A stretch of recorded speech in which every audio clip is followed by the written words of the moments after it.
Welcome, family. This is Darlene A. Anderson of Darlene's Utopia, and this is DU's Conversation Series 12, Race and Relationships. If you've been following us, I've had some amazing up-close and personal interviews with my panelists, and I actually have them back here for a Q&A segment. So these are questions from the audience and maybe some things that you viewers at home are also thinking as you've been following us. Are you guys ready?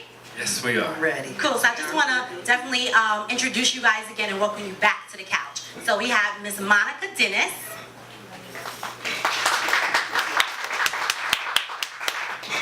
Mr. Rocky Walker, and Ms. Stephanie Small. Welcome back to the conversation. Thank you. Okay.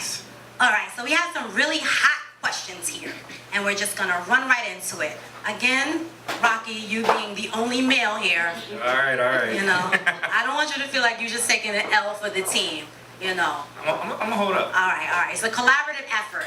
Thanks. Cool. Thanks. Got All me. right. Got you. Now, with that said, here's the first question.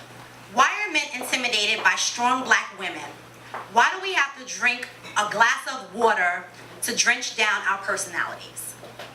Well, first of all, I don't think that all men are intimidated by strong black women. I think that if a man is intimidated by a woman's strength, that's probably your best indicator that that's not the man for you.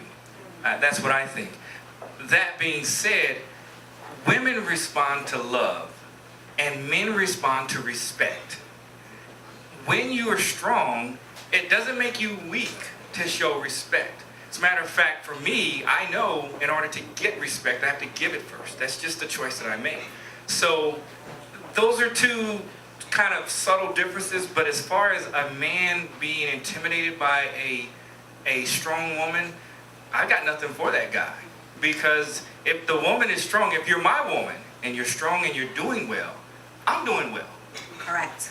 So I really can't help that because I don't see it that way.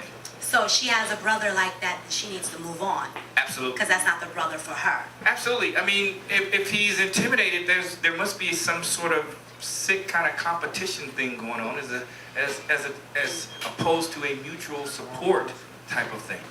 Correct. So, Correct. Thank you, sir. You're welcome. You took that proudly. You dunk it. Thank you, thank you. Ladies, would you like to add to that or move on?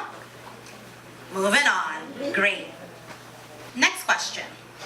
If black men say they prefer white women because black women are whatever, why don't black women simply go and find men who do want us?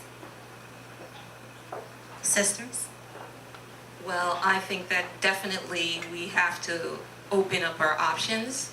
I think that when we get upset about our black men dating the other girl, it's usually because we think our options are being limited.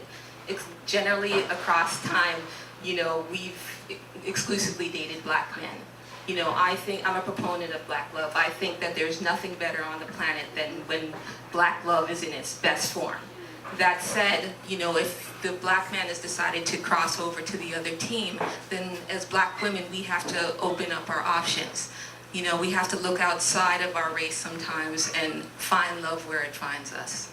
Great.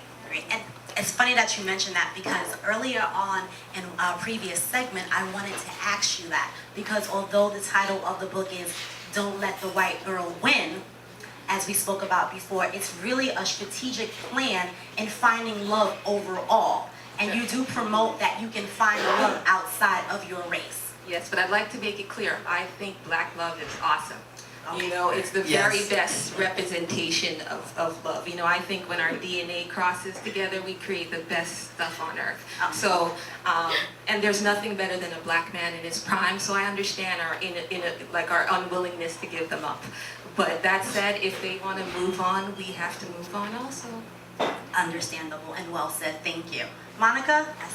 I would agree that black love is powerful, it's beautiful, it's amazing, and we have to also broaden who we're interacting with, right? So It can't just be within our own black circles of black men, so it has to be international black men, if that's what we choose, which is huge. I have people in my circle, well, not so much in my circle currently, that were challenged about dating people from other countries who were black, and so we absolutely have to expand even our concept of what blackness is, and be able to be open to that. Well said. Thank you.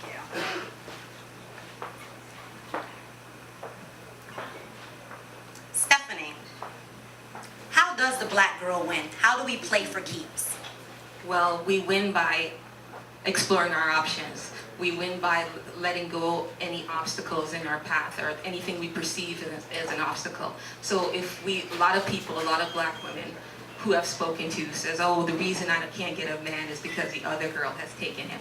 If the other girl can't take anything from you, if you have conquered yourself, then no one can conquer you. You know, so it starts off as telling you that the white girl is a competition, but it's really a competition against you. So you have to find your emotional health.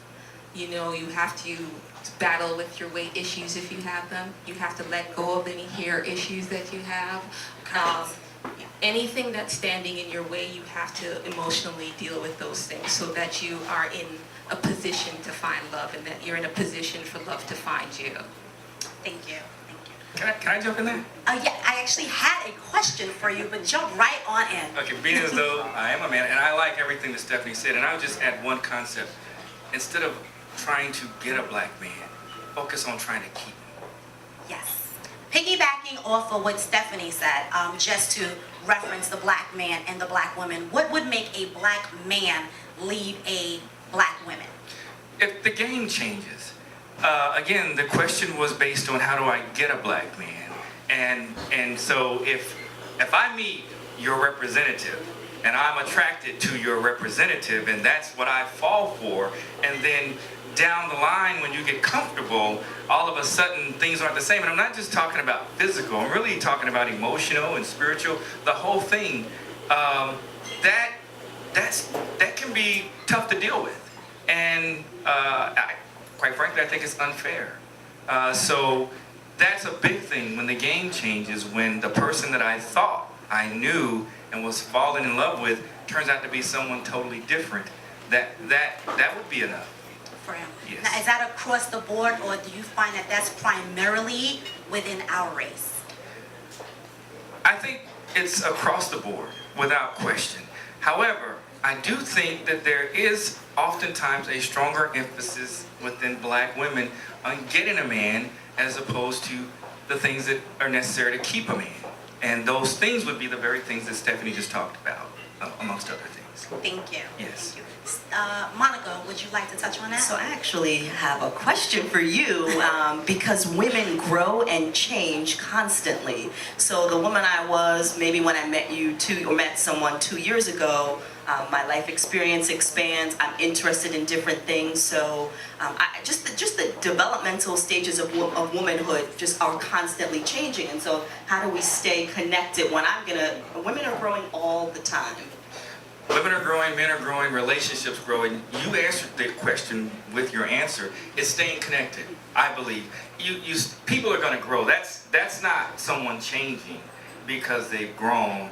That's not inauthentic. You've just literally grown. You have new experiences, new level of education, new level of employment, management, whatever it is. You grow. Your experiences, you have children. So to stay connected, you're going to grow together. And that's a great thing. That's a beautiful thing when the relationship can grow.